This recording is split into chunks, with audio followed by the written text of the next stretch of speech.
I think that ability to tap into kind of unique expertise or bringing unique points of view and expertise together, because like a lot of companies, you might have a person who's an expert, one or two experts on a particular topic, and that person, in the past couldn't be everywhere to be in every meeting. But in this, it's almost like a leveling of being able to access to these people with that level of expertise. We had tremendous, at the beginning of the outbreak, whether you're talking about, different regions around the world, but we were just bringing together, financial experts, tax experts, government responsibilities into these forums.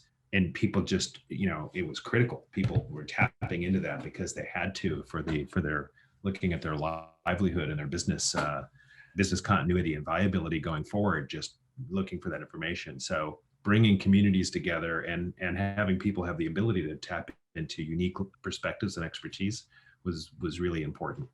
One thing that we did at my last company that I was a little unsure how it was going to work, because this is in the legal space, so we're marketing to lawyers and CIOs, but I think this would apply to really all audiences.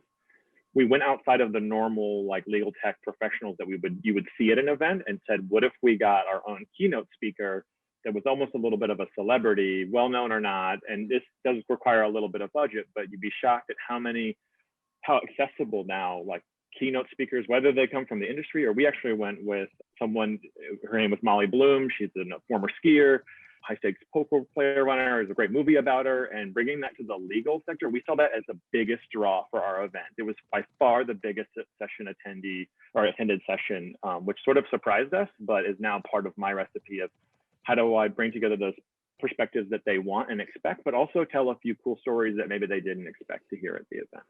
We actually experimented with something new in building our own community here called the ABM Events Collective, which we're using LinkedIn. So a LinkedIn group. It's a great way to augment and continue the conversation between a community that you're trying to build at a live event like this. And the question is, well, what happens afterward, right? It's like everyone sort of goes home and then we lose that sense of community, become a little bit disconnected. So we're experimenting with this ABM collective. It's really interesting when you run all these online events, because you want to make sure that, you are top of mind for all the people attending your event. And you want to make sure it doesn't kind of die off, right? You want to understand, first of all, who were the most engaged attendees at your online events, so that based on the fact that they were super engaged, you can send that information to the sales team to say, hey, the fact that they were engaged might be a good sign that they're interested in what we have to offer.